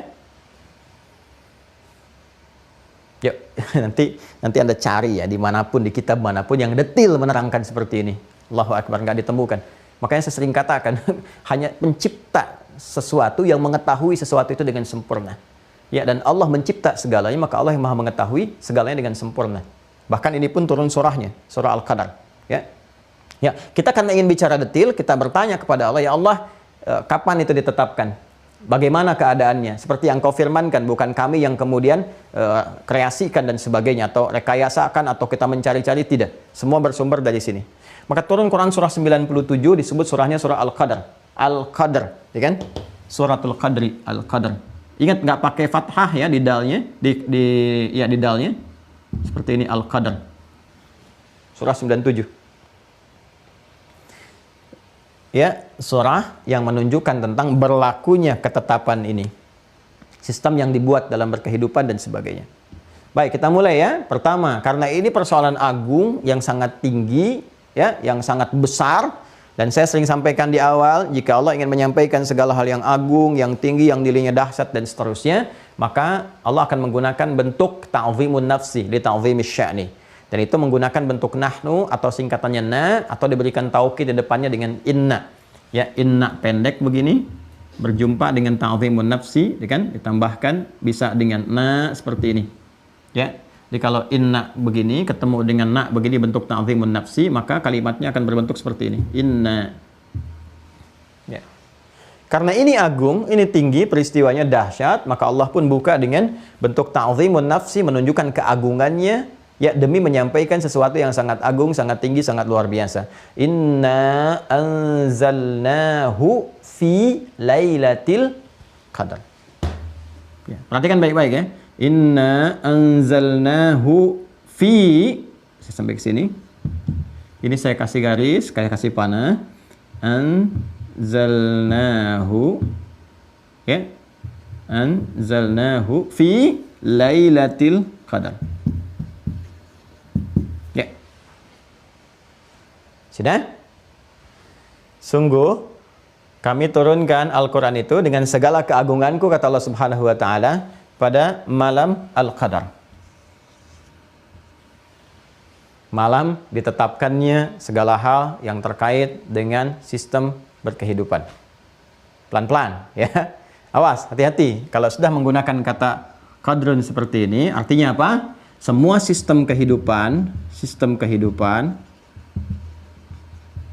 yang berlaku, ya, segalanya dalam proses kehidupan kita, baik manusia ataupun yang lain di semesta ini, maka mulai ditetapkan. Ya, dan keputusan Allah nanti untuk mengatakan kun fayakun, terjadi, itu qadanya. Sistem kehidupannya disebut dengan qadar, maka itu berlaku ditetapkan pada satu malam, malamnya disebut dengan malam Al-Qadar. Ya, ini bahasa Quran ya, ini keterangan dari Al-Quran. Baik ya, sudah. Jadi kalau sudah Allah menerangkan inna anzalnahu fi lailatul qadar, yang saya ambil ininya dulu nih. Nanti kita kaitkan dengan ini. Ya, di sistem kehidupan yang berlaku untuk semua makhluk, ya, tanpa kecuali dalam berkehidupan di alam semesta ini, apalagi terkait dengan kita, Allah tetapkan pada satu masa, satu waktu disebut dengan Lailah. Ya, kalau Lail itu malam, kalau ada taknya berarti istimewa. Itu malam yang sangat istimewa, ya. Yang di malam itulah, di waktu itulah, dengan penuh keistimewaan, ya, berlakulah semua sistem hukum dalam berkehidupan. Jelas ya? Disebut dengan Al-Qadar. Pelan-pelan, ya, pelan-pelan. Nanti kalau kesananya akan berbicara tentang keistimewaannya, yang menyertai dengan itu semua pahalanya berlipat dan sebagainya. Pelan-pelan. Saya ingin temukan ini dulu. Sudah ya? Baik. Kalau sudah ditetapkan, bagaimana kemudian berlangsung sistem kehidupan ini? Maka konsekuensinya, ya, karena Allah itu sangat maha, sangat segalanya, maka semua sistem yang ditetapkan mesti beda. Sama sekali. Ya, 100% mesti berbeda dengan segala apa yang dibuat oleh makhluk. Jadi kalau makhluk bikin sistem, manusia bikin sistem, bikin ini, bikin itu, nah, sifatnya mesti beda sama sekali dengan apa yang Allah tetapkan. Karena yang Allah tetapkan harus sempurna, mencakup segalanya. Harus detail, harus sempurna, ya, harus ada semua konsekuensi-konsekuensinya dan sebagainya, ya, dan mengikat dan sifatnya komprehensif sampai kapanpun. Maka itulah kemudian muncul kata qaddara untuk memberikan kesan, ya, bahwa semua yang dibuat sistemnya ini sempurna keadaannya. Maka disampaikan di Quran surah Al-A'la ayat yang ketiga itu walladzi qaddara fahada. Maka dibuat sistemnya dengan detail. Kemudian manusia diberikan petunjuk. Ya, setelah dibuat sistemnya diberikan petunjuk. Ini kalau mengerjakan ini akan mendapat begini. Kamu kalau ini berlaku seperti ini akan begini. Ya. Sistemnya dibuat detail. Ingat ya, kalau menggunakan ini, tadi kan saya sudah terangkan di awal supaya tidak mengulang. Kalau sudah menggunakan kata ini, artinya sangat sistematis, sangat detail, sangat terukur. Jadi detail, sistematis, terukur. Ya. Presisinya sangat tinggi sekali, ya, dan sempurna, bukan sangat tinggi saja tapi sempurna. Perhatikan. Dan diberikan pedoman. Dari sini diberikan pedoman. Qaddara fahada. Pedoman ini yang menjelaskan kepada kita. Ya, sistem ini nanti dijelaskan oleh Allah ya, dalam berkehidupan dalam bentuk pedoman, diberikan pedoman, diberikan arah, ya. Contohnya apa misalnya? Allah terangkan kepada kita. Ini, kamu dalam hidup secara sederhana dulu ya, di tubuh kita dulu. Ini ada mata nih, mata. Ya, mata itu digunakan untuk melihat. Melihat, ya kan? Tapi bukan sekedar melihat, tapi diberikan petunjuk. Begini cara melihatnya. Ya, bukan sampai situ saja, karena harus sempurna. Begini konsekuensinya. Kalau kamu lihat yang baik, maka akan muncul konsekuensinya seperti ini, feedbacknya. Ada berkah datang, ada apresiasi kebaikan datang, dituliskan jadi amal soleh, dapat hasanah, dapat ajrun pahala, bisa ke surga. Kalau mata dipakai jelek, maka ya kan, jadi salah, ya kan? Berpotensi hilangnya berkah, tapi yang datang kemudian dosa.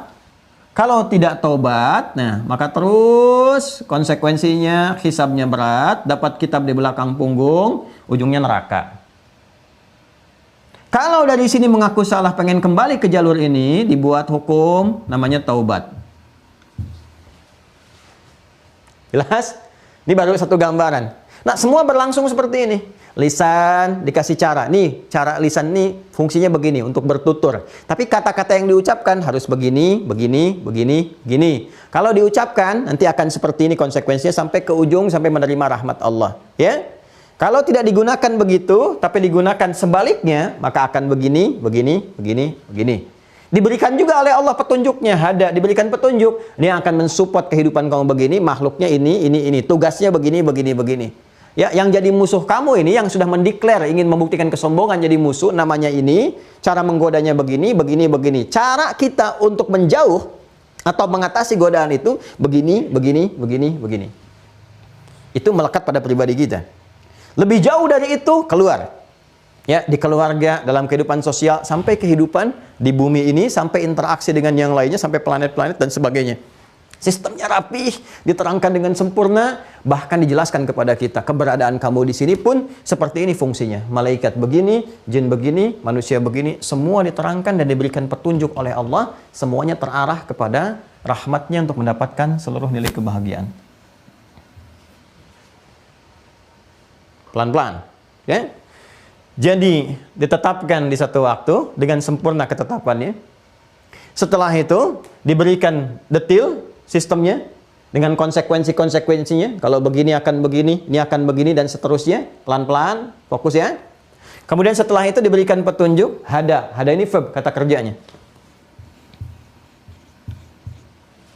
Ya, yang menerangkan kepada kita semua konsekuensi dalam sistem berkehidupan ini, semua petunjuk-petunjuknya. Kata kerjanya disebut dengan hada, dengan bendanya, pedomannya disebut dengan hudan namanya. Kata bendanya, pedomannya disebut dengan hudan. Yang telah kita bahas.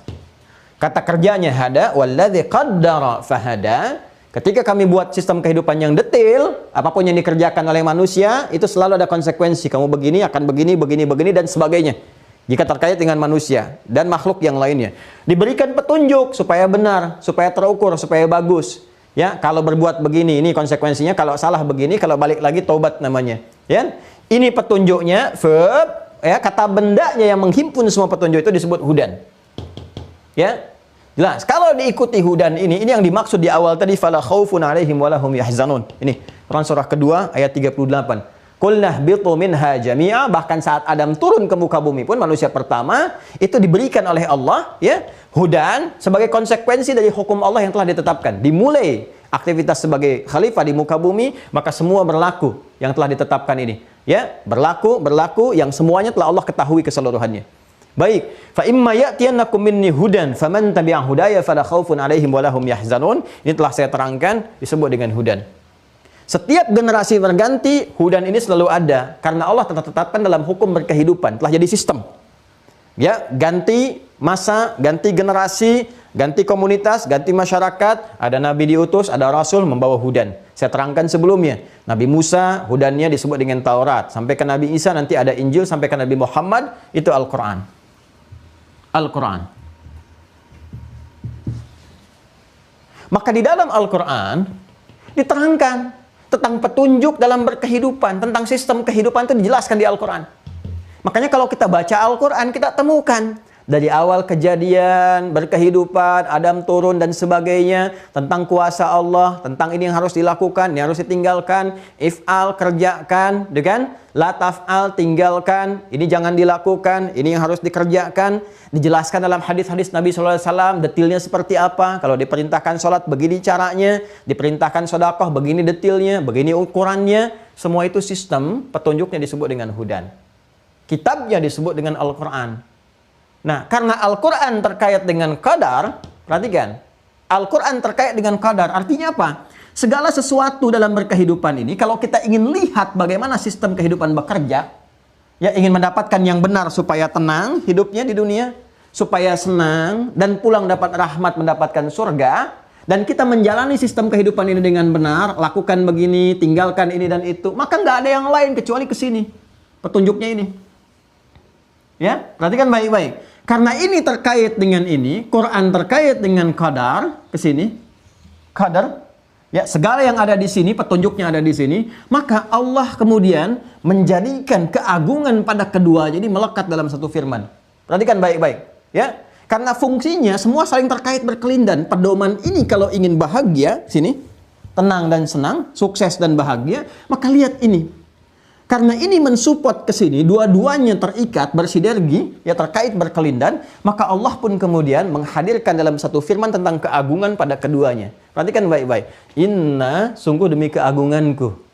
Ya, demi kedahsyatanku. Anzalnahu, hu-nya kemana? Ke Al-Quran. Sini. Jelas ya? Sungguh dengan segala keagunganku aku turunkan Al-Quran. Apa fungsi Al-Quran? Al-Baqarah ayat 185. Quran surah kedua ayat 185. Syahrul Ramadan alladzi unzila fihil Quran. Apa fungsinya? Hudan. Hudan linnas. Ya, apa kaitan hudan dengan qadar? Quran surah Al-A'la ayat ketiga. Walladzi qaddara fahada. Karena semua saling keterkaitan, maka apa yang terjadi? Kata Allah, semuanya agung. Sebagaimana sistem kehidupan itu begitu agung, begitu sempurna, begitu baik, maka pedoman yang menerangkan tentang cara berkehidupan ini pun itu tidak kalah agungnya. Ya, ini dahsyat, ini luar biasa. Maka Allah katakan, Allah firmankan, Inna anzalnahu, sungguh demi keagunganku, ya, kami turunkan Al-Quran itu dengan segala keagungan Allah Subhanahu wa Ta'ala, fi Lailatul Qadar.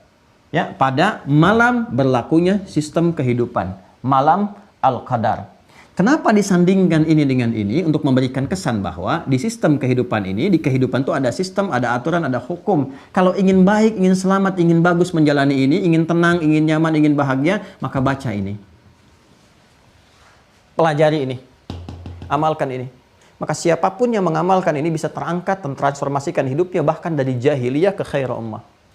Berlangsung di malam yang sempurna, di malam yang baik, dan redaksi penurunannya menggunakan kata anzala. Anzala yunzilu, bukan nazzala yunazzilu. Ingat baik-baik.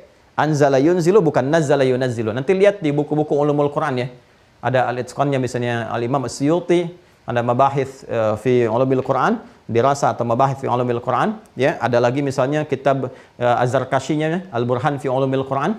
Ya, Mana'il Qattan yang tadi mabahith fi ulumil Quran, Syekh Mana'il Qattan, Al-Itqan fi ulumil Quran, Syekh Imam Jalaluddin As-Suyuti. Dan kemudian nanti ada Imam Az-Zarkashi, ya, Al-Burhan fi ulumil Quran juga ada kitabnya.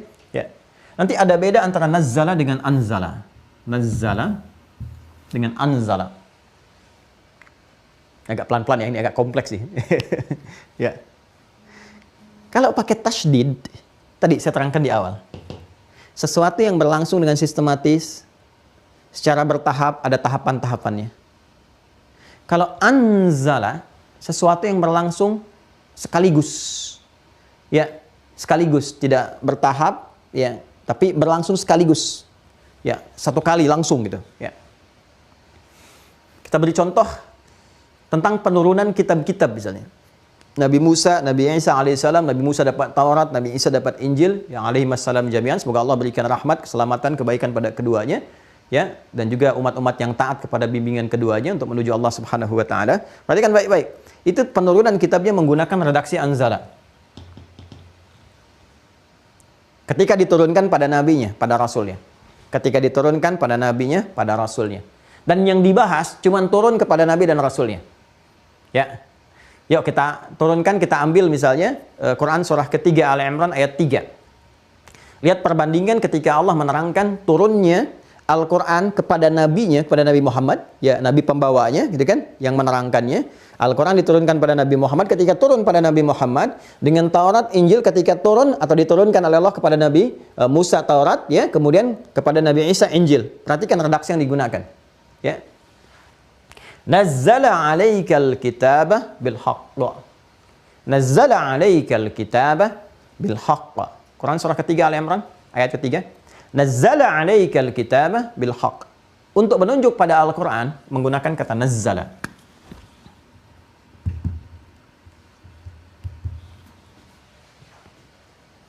Ya, musaddiqan lima baina yadayhi, ya. Yang mengonfirmasi kebenaran risalah-risalah Rasul sebelumnya yang terdapat di kitab-kitab mereka. Contoh siapa? Yang paling dekat nanti ke Nabi Isa, ke Nabi Musa, yang umatnya terus berkehidupan berlangsung, ya kan? Dan disempurnakan ajarannya nanti lewat Islam dengan Al-Quran kitabnya. Perhatikan baik-baik. Nazzala 'alaikal kitaba bil haqqi, dengan sebenar-benarnya, mutlak benarnya, musaddiqan lima baina yadayhi, yang mengonfirmasi kitab-kitab sebelumnya. Perhatikan, wa anzalat taurata wal injil. Ketika menyebutkan Taurat dan Injil, redaksinya menjadi anzala. Fokus, menjadi anzala, wa anzalat taurata wal injil. Apa perbedaannya? Taurat dan Injil diberikan kepada nabinya langsung sekaligus, satu proses. Ya, Nabi Musa kan mendapat 10 perintah Allah Subhanahu wa taala. Tuliskan dalam lauh, gitu kan? Dalam lauh satu tempat dituliskan, kalau orang Arab sekarang seperti papan gitu kan, dapat gitu kan. Nah, Nabi Musa itu ada yang bentuknya gulungan suhuf Ibrahim wa Musa. Dan nanti ada dalam bentuk lauh, itu 10 perintah Allah Subhanahu wa taala, 10 commandments gitu kan. Kemudian juga nanti ada di situ wahyu-wahyu yang langsung diturunkan tuntas semua. Satu kesatuan, seluruh, ya, duf'atan wahidah, keseluruhannya. Dibawa nanti, ya, dari Tursina, Bukit Sinai itu datang, kemudian kepada kaumnya yang dijaga sementara Nabi Harun ketika Nabi Musa menerima itu, ya, selama 40 hari kurang lebih, ya, atau 40 malam kurang lebih, menerima itu, balik untuk menerangkan dan terjadi apa yang terjadi. Intinya adalah menerima secara sekaligus. Nabi Isa demikian, ya. Diberikan Injil kepada beliau, jadi pedoman dan hudan juga, seperti saya terangkan di Al-Maidah itu kan, yang ayat ke-48, ya kan, wa atainahul Injil, setelah wa qafaina ala atharihim bi Isa bin Maryam, ya, dan kami teruskan jejak kerasulan itu dengan diutusnya Isa bin Maryam, ya, mengonfirmasi rasul sebelumnya, menerangkan tentang Taurat, lalu diberikan wa atainahul Injil fi hudan wa nur, dan diberikan di dalam Injil itu ada hudan, jadi hudan juga. Ya, tapi keseluruhan sekaligus aturan-aturannya. Ini yang dilakukan, ini yang ditinggalkan, hukum ini, hukum jilbab, hukum sunat, macam-macam ada di Injil. Ya, dan puncaknya mentauhidkan Allah Subhanahu wa taala sekaligus. Tapi lihat Al-Qur'an. Quran tidak diturunkan secara sekaligus kepada Nabi Muhammad SAW. Tapi diturunkan secara sistematis. Ya, diturunkan secara bertahap sesuai dengan kebutuhan umat dan seterusnya. Ya, kurang lebih sekitar 23 tahun dari masa kerasulan, kurang lebih. Ya, ada yang menghitung sampai 22 tahun, 2 bulan, 22 hari dan sebagainya, kurang lebih hitungan itu. Terus, karena itu menggunakan kata nazzala. Ketika turun kepada rasulnya. Tapi, apa perbedaan keagungan Al-Quran dengan kitab-kitab yang lain yang sebelumnya? Bukan hanya keterjagaannya sampai dengan kini, bukan hanya mu'jizat dalam bacaannya, bukan hanya melahirkan pengetahuan dari bacaannya, dia lahir ilmu tajwid, lahir ilmu tentang suara, makharijul huruf, sifat huruf dan sebagainya, bukan hanya itu. Karena Quran, kitab yang sangat istimewa, terkait dengan aspek kehidupan, sistem kehidupan yang kita lakukan, kita kerjakan, mencakup semua tuntunan kehidupan secara komprehensif, maka turunnya pun sangat istimewa. Dia mengalami proses turun, Al-Quran mengalami proses turun, diturunkan dulu langit-langit yang tertinggi yang disebut dengan Lauh Mahfuz itu, turun diinformasikan, semua ahli penduduk langit mengetahui tentang kedahsyatan turunnya Al-Quran itu. Ya, jadi diviralkan dulu oleh Allah Subhanahu wa taala, ya, kepada seluruh karangan langit tentang kitab yang terakhir, kitab yang sempurna, petunjuk berkehidupan ini. Maka proses turun pertama kali dari Lauh Mahfuz, ya, di alam langit ini ke sama'id dunya, langit yang langsung berdekat dengan keadaan dunia yang kita tidak tahu bagaimana keadaannya, kecuali saat kita nanti berakhir kehidupan, wafat, kembali kepada Allah, akan dibuka, ya, wa futihat abwabuha, dan dibuka pintu-pintunya, baru kelihatan tahapan-tahapan langit dan sebagainya sesuai dengan kehendak Allah. Ini pembahasan iman, bukan pembahasan akal. Jangan ditanya kapan, bagaimana dan sebagainya, nanti saat meninggal baru ketahuan. Ya, iman kita harus berfungsi, baru datang hikmah untuk menetapkan. Perhatikan baik-baik, maka turun dulu ke sama'id dunya. Tadi saya ingatkan di awal, kalau Anda bertanya di mana referensinya, tadi saya katakan, buka kitab Al-Itqan, ya, karya Imam As-Suyuti, ada di ruang satu lagi, ya, saya tidak hadirkan di sini. Ada di perpustakaan kami satu lagi itu, nanti kita tunjukkan besok, ya, insya Allah. Ada Al-Itqan, ini karya Imam As-Suyuti, kemudian ada Mana'il Qattan, atau kita lihat di sini, mungkin ada nggak? Coba cek dulu, ya, sebentar. Bismillah, coba kita lihat. Nampaknya di bawah, betul di bawah. Nampaknya di bawah, ya. Betul di bawah, besok ya, besok kita tampilkan ya. Karena ini kita beda tempat, ada di ruangan atas, kitabnya ada di ruang bawah, nanti di bawah kita bawakan, sehingga besok saya tunjukkan. Ya, nanti diterangkan dalam ulumul Quran, bagaimana Quran turun, diviralkan dulu dalam alam langit, supaya malaikat mengetahui segalanya tentang keagungan kehidupan ini, kan? Turun Al-Quran ke sama'id dunya. Turunnya sekaligus, keseluruhannya. Baru dari sama'id dunya diketahui turunlah secara bertahap kepada Rasulullah sesuai dengan masa-masanya. Nah, teman-teman yang sangat menarik, proses turunnya itu yang mengandung tentang sistem berkehidupan, pedoman-pedoman dan sebagainya, itu diturunkan secara sekaligus menggunakan kata anzala. Sehingga kalau disebutkan malam Al-Qadar tentang turunnya Al-Quran, yang dimaksudkan turunnya itu adalah saat Allah Subhanahu wa Ta'ala menurunkan Al-Quran itu dari Lauh Mahfud ke Sama'id Dunya yang memberikan pedoman dalam berkehidupan. Karena itu redaksinya menggunakan kata anzala. Berlangsung di satu malam, ini proses turunnya. Kemudian setelah itu apa yang terjadi? Bulannya juga disebut dengan bulan Ramadan, sempurna. Ya, jadi turunnya kepada Rasulullah harinya Jumat, dan semua proses turun itu menjadi sempurna, menjadi yang terbaik semuanya. Malamnya jadi terbaik, harinya terbaik, bulannya terbaik. Ditemukan Ramadan di Quran surah kedua, ayat 185. Kalimatnya menggunakan bentuk ini dalam bentuk pasif. Syahr Ramadan alladzi unzila, bukan nuzzila tapi unzila fihil Quran.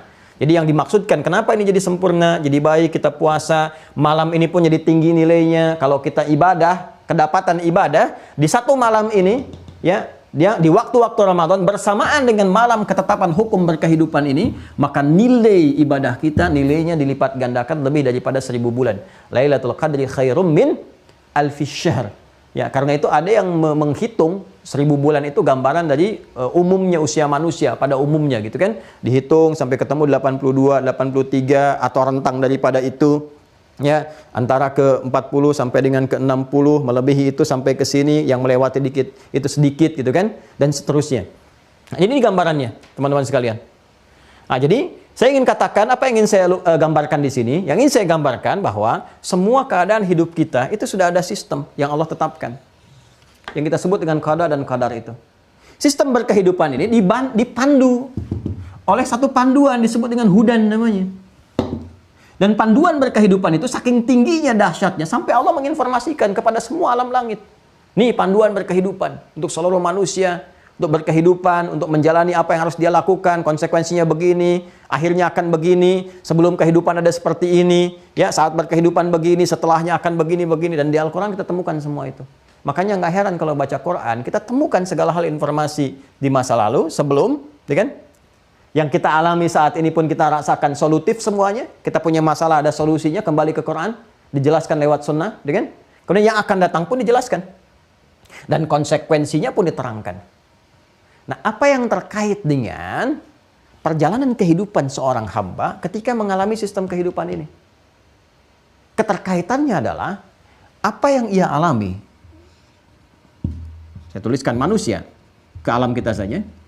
Yang bertugas di ardun, di bumi, kita sebut bumi saja dengan sifatnya dunia, sebagai khalifah, maka dia tidak akan terlepas dari semua sistem kehidupan yang telah Allah tetapkan dan petunjuk yang telah Allah berikan. Contoh, apa di antara sistem kehidupan itu?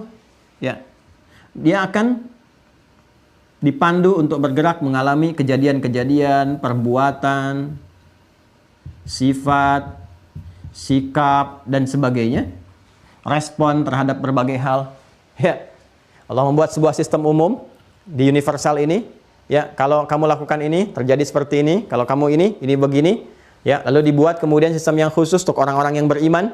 Kalau orang beriman mengerjakan sholat, pahalanya sekian, ini begini. Ya, kalau sholatnya ria akan seperti ini, kalau dia berzakat akan begini dan sebagainya. Semua dibuat dan itu untuk maslahat, kembali kepada maslahat setiap hamba. Ya, artinya apa? Manusia dalam berkehidupan, dia tidak akan pernah terlepas dari semua sistem kehidupan yang telah Allah tetapkan, ya kan? Disebut dengan qadarnya. Ya, kemudian yang paling menarik adalah dan dia pun tidak akan terlepas dari semua petunjuk yang telah Allah berikan. Artinya terikat dengan petunjuk ini. Kita tinggal pilih yang mana dan mau nggak dipakai petunjuk itu dalam berkehidupan. Semua ini kemudian ditetapkan oleh Allah Subhanahu wa Ta'ala dan dengan keadilan Allahnya, dengan sifat al-adlunya. Al-adlu, al-adl. Diberikanlah oleh Allah Subhanahu wa Ta'ala dengan keadilannya, ya, kebebasan manusia untuk berikhtiar. Kita kenal dengan ikhtiar dari kata ikhtara, yakhtaru ikhtiaran.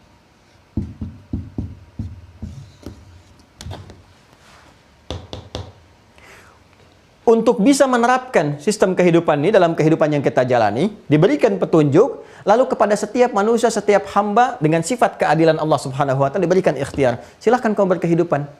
Pilih, Allah berikan perangkat kepada dirimu.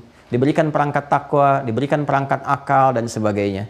Dan ikhtiar yang Allah berikan ini tidak terlepas dari keadaan yang berlangsung sebelum Adam ditugaskan ke muka bumi. Masih ingat kisahnya?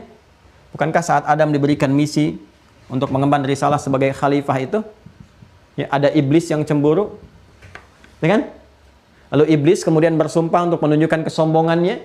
Dia ingin membuktikan kehebatannya, ya, yang dia katakan hebat dengan penuh kesombongan. Dengan cara apa? Menggoda manusia. Ya kan? Dan dari godaan itu dia minta bagian fujur manusia. Untuk dia goda, dia berikan was-was sehingga manusia bertransformasi dari pribadi takwa harusnya menjadi pribadi yang fujar. Sampai sini masih ingat kisahnya? Ya kan? Lalu dari sini pun Allah harus adil. Ketika Allah memperkenankan, silahkan buktikan kesombonganmu dan aku akan buktikan kuasaku. Bahwa kamu itu bukan hebat, kamu itu sombong. Dan akhirnya akan di sini, di neraka jahanam yang kemarin kita bahas, akhir tragis iblis itu. Ya, maka Allah pun membuat sebuah hukum yang jelas. Digoda, diperkenankan, tapi tidak boleh memaksa sifatnya. Karena memaksa itu artinya punya kekuatan baru, kan? Maka dengan kuasanya, hanya dia bisa, kekuatannya hanya untuk menggoda saja. Menggoda, dia mencoba memprovokasi sifat fujur dari manusia. Saat yang bersamaan, di sini ada sifat takwa, disupportkan oleh malaikat, tapi saat yang bersamaan pula, Allah turunkan kemudian kitab sebagai pedoman dalam berkehidupan. Tugas iblis ingin mengacaukan sistem kehidupan yang seharusnya berjalan dengan sifat takwa, menunaikan misi risalah sebagai khalifah dengan benar, dia ingin belokkan sehingga merusak sistem kehidupan ini dengan cara fujurnya. Ya, apa yang dimaksud sistem kehidupan yang dirusak ini bukan sistemnya rusak, bukan. Kalau sistem sudah dibuat oleh Allah. Tapi yang dimaksudkan tadi konsekuensi, kalau kamu mengerjakan yang baik begini nih, ya, sesuai dengan tugas khalifah menggunakan sifat takwa, maka akhirnya akan begini surga ujungnya. Tapi kalau kamu bergeser dari tugas ini khalifah, artinya rusak tugas ya kan? Ya, harusnya ke sini kamu bergeser, kan? Maka konsekuensinya ini sampai ke neraka. Ini dijelaskan. Yang membawa ini namanya iblis. Ini dia ingin buktikan kesombongan. Mudah bagi Allah untuk menetapkan. Dah semua berjalan begini. Tapi sifat keadilan Allah akan dipertanyakan. Iblis akan menuntut. Ya Allah, mana sifat adilmu? Dengan aku kan ingin buktikan dan sebagainya. Maka Allah katakan silahkan. Ya. Tapi pun aku buat sistem. Kalau ada nanti yang akan mengikuti kamu, akhirnya akan begini. Ini akan begini, puncaknya di neraka. Seperti kamu masuk neraka. Baik ya? Nah, saat yang bersamaan, Allah terangkan pula kepada kita, kalau ikuti jalan kebenaran, support malaikat, maka akan begini. Maka semua sistem kehidupan qadar yang telah Allah tetapkan ini, dijelaskan dalam bentuk pedoman, diterangkanlah semua ini. Sehingga dalam kehidupan kita mengenal ada baik, ada buruk, ya kan? Ada jalan yang baik, ada jalan yang buruk, kalau salah ada tobat dan sebagainya. Inilah sistem kehidupan yang kita alami. Dan di atas semua itu, Allah mengetahui segala yang terjadi, menimpa, yang kita alami, dan telah atau akan kita lakukan. Karena kenapa? Balik lagi ke awal. Karena Allah punya sifat alim, jadi maha mengetahui apapun yang sebelum kita kerjakan, sedang kita kerjakan, akan kita kerjakan. Awas, bagian yang ini yang tidak mudah untuk memahaminya. Harus butuh konsentrasi yang sangat tinggi, karena akan terkait dengan penyimpulan-penyimpulan dalam pemahaman. Karena itu, saya akan cukupkan dulu pada yang ini, terkait dengan detail bagaimana aktivitas kita yang diketahui oleh Allah, memberikan petunjuk dan sebagainya, pengetahuan Allah akan apa yang terjadi dengan sebelum yang telah kita lakukan, kita akan bahas esok hari untuk menyempurnakannya. Oke? Saat ini kita cukupkan sampai di sini dulu, ya, dengan mengenal satu kesimpulan. Saya simpulkan dulu supaya tidak salah dalam memahami, ya, supaya tidak keliru dalam pemahaman. Pelan-pelan. Pertama, Allah Subhanahu wa taala menciptakan segala hal yang dia ciptakan dengan penuh hikmah dan maslahat bagi setiap yang tercipta. Terkait dengan kehidupan kita pun sebagai manusia yang membawa tugas sebagai khalifah di muka bumi ini, menghadirkan kemakmuran, ketentraman, manfaat, kebahagiaan, kebaikan, maka bersamaan dengan fitrah penciptaan itu, Allah pun melekatkan, ya, sifat-sifat penciptaannya sebagai fitrah sang pencipta dengan membuat sebuah sistem kehidupan yang sangat teruji, terukur, sistematis, sempurna, penuh hikmah, dan juga ini yang paling penting, mengandung maslahat untuk setiap manusia dan makhluk-makhluknya. Itu yang disebut dengan qadar. Inna khalaqna kulla syai'in biqadar. Ya, kemudian Allah qadir, mampu mengatur semuanya itu, bahkan maha atas segalanya. Allahu ala kulli syai'in qadir. Lalu sistem itu ditetapkan oleh Allah Subhanahu wa taala dengan sistematis, maka disebut dengan qaddara, dan keadaannya disebut dengan takdir. Ya, sistematis, terukur, presisi yang sangat sempurna, dan seterusnya. Ya, ketika itu berlangsung ditetapkan, maka disebut dengan qadar namanya. Ya, ditetapkan bersama turunnya petunjuk, pedoman, supaya sistem kehidupan itu dijalani dengan sempurna. Maka diturunkanlah pedoman bersamaan dengan sistem itu dibuat dan ditetapkan secara sempurna. Maka Allah berfirman, "Walladzi qaddara fahada." Dan Allah lah yang menetapkan semua sistem berkehidupan dan diberi petunjuk bagaimana menjalani semua sistem kehidupan itu. Ketika ditetapkan ini dengan sempurna dan diturunkan kitab, maka Allah Subhanahu wa taala menurunkan firman-Nya di surah Al-Qadar, surah 97, menerangkan betapa pentingnya kitab pedoman ini yang sekarang kita dapati lewat Al-Qur'an, karena terkait dengan penjelasan seputar bagaimana cara menjalani berkehidupan di sistem kehidupan ini. Dalam sistem kehidupan ini, Allah Subhanahu wa taala menerangkan tugas kita sebagai khalifah, sekaligus juga menjelaskan tata kelola dalam berkehidupan. Ada resiko-resiko yang terkait dengan tindakan-tindakan kita yang menjalani fungsi sebagai khalifah di muka bumi. Apa tindakan dimaksud? Setidaknya terbagi pada dua bagian. Ada yang benar, saleh, baik. Ada yang salah, tidak baik. Yang baik ini Allah sarankan ya untuk diikuti, ada petunjuk-petunjuk. Ini ikuti. Ini fungsi khalifah yang sebenarnya. Ikuti, bangun, baik, saleh. Lalu Allah kemudian tugaskan malaikat untuk mensupport ini, memberikan bekal jiwa takwa untuk memaksimalkan ini. Lalu diterangkan konsekuensinya. Kalau mata soleh begini, telinga soleh begini, lisan soleh begini, ini yang harus dikatakan, ini yang harus ditatap, ini harus dilakukan, sampai puncaknya mendapatkan kebaikan disebut dengan hasanah. Ada pahala dari hasanah disebut dengan ajrun. Ada timbangan hisab, ada surga yang menanti penuh dengan kenikmatan disebut dengan jannatun na'im. Kalau menyimpang dari sini, ya, menempuh jalan yang salah, salah itu adalah ini proposal pengajuan dari setan yang ingin menggoda manusia dengan memanfaatkan sifat fujurnya, ya, dan dia ingin membuktikan kesombongannya. Dan dengan keadilan Allah Subhanahu wa taala, Allah harus bersikap adil untuk menunjukkan kekuatannya, keagungannya, kekuasaannya. Ya, maka diperkenankan setan, iblis untuk menjalankan fungsinya, tapi saat yang bersamaan juga Allah membuktikan kuasanya, bahwa hanya Adam dan keturunannya yang sanggup menjadi khalifah, bukan kalangan jin dari kalangan iblis dan turunannya, bukan pula malaikat. Ya, maka penugasan fungsi ini pun sekaligus diberikan dengan sifat keadilan Allah, langkah preventif.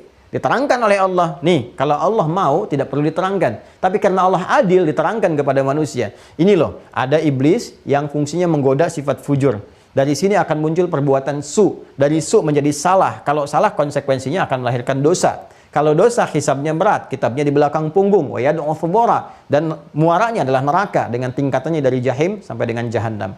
Kalau kamu pernah salah pun kamu bisa balik, kalau sadar cepat balik ke sini, disebut dengan taubat namanya. Maka ini yang kita jalani dalam keseharian dengan segala sifat keadilan Allah Subhanahu wa taala. Karena itu tidak akan ada pertanyaan lagi, kenapa Allah menciptakan setan, kan, untuk menggoda kita, padahal manusia bisa baik untuk selamanya, belum tentu.